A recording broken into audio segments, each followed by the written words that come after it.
Halo semuanya, nama saya Renalson dari kelas 7E. Hari ini saya akan menceritakan tentang selimut lebar Ciangkong. Pada masa dinasti Han, ada seorang yang bernama Ciangkong. Dia memiliki dua orang adik laki-laki. Yang satu bernama Chiang Chong Hai dan satunya lagi bernama Chiang Zhejiang. Mereka bertiga sangat harmonis dan saling sayang menyayangi. Tiga bersaudara selalu berada bersama tak terpisahkan. Setiap hari ke sekolah bersama-sama, pulang sekolah belajar bersama, bermain, bahkan bekerja membantu di rumah juga bersama-sama. Bahkan tiga bersaudara ini juga tidur bersama di bawah sehelai selimut yang lebar. Mungkin kita akan berpikir, hal seperti ini mungkin bisa berlaku saat masih kecil.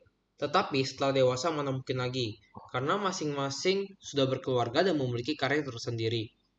Tetapi setelah Cangkong dan kedua adiknya menginjak usia dewasa, hubungan mereka masih serupa saat masih kecil. Bahkan, kadang kala mereka masih tidur bertiga, ini sungguh sulit ditemukan. Mereka bertiga masih bisa satu selimut, hingga masing-masing sudah berkeluarga.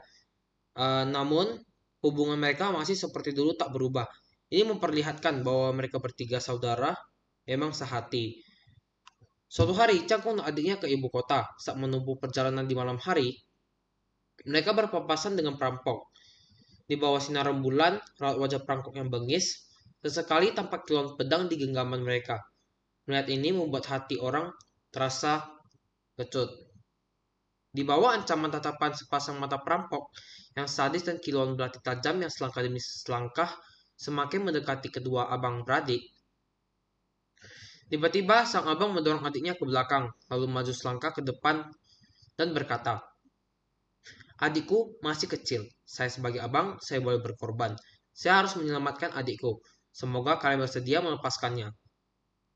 Saat itu, sang adik yang berada di belakang abangnya berbalik mendorong abangnya ke belakang dan berdiri di depan lalu berkata, "Tidak, Anda tidak boleh melukai abangku. Lebih baik bunuh saja diriku." Adik abang itu saling berebutan untuk dijadikan korban. Namun, terpikir akan detik menjelang kematian dan harus berpisah, kedua bersaudara itu saling berpelukan dan saling menangisi. Si perampok juga bukan orang yang berhati baja. Perampok juga terpaksa demi sesuap nasi. Hatinya benar-benar tergugah oleh tingkah laku dua bersaudara tersebut. Akhirnya dia berkata, "Hari ini, akhirnya saya telah melihat jalinan persaudaraan sejati." Maka itu dia hanya mengambil sebagian barang berharga lalu pergi meninggalkan mereka. Setelah menyelesaikan urusan di ibu kota, ada orang yang melihat pakaian cangkong yang lusuh lalu berkata kepadanya, "Apa yang telah terjadi? Mengapa Anda berpenampilan tidak rapi?" Namun Cangkong menggunakan alasan lain untuk menutupi kejadian dirinya merampok di tengah perjalanan. Karena dia berharap agar sang perampok dapat kembali ke jalan yang benar. Kemudian hal ini tersebar sampai ke telinga perampok. Dia mendengar kabar bahwa Cangkong sudah merampok, namun tidak mengatakannya keluar. Penyesalan dan rasa berterima kasih saling berbaur memenuhi sanubarinya.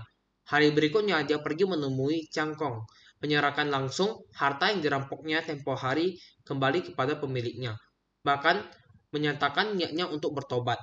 Cangkong sungguh berbudi luhur, bagaimana tidak membantu orang lain untuk kembali ke jalan yang benar. Apalagi perampok juga manusia. Kebajikan dan belas asih Cangkong mengasihi sama manusia sungguh bernilai dan sulit ditemukan. Sesama saudara dapat hidup dengan rukun. Ayah bunda tentu merasa gembira. Apalagi andai kata sama saudara dapat akur bagaikan tangan dan adik. Ayah bunda bagaikan badan. Tubuh tangan dan kaki dapat saling melengkapi. Barulah dapat sehat secara keseluruhan.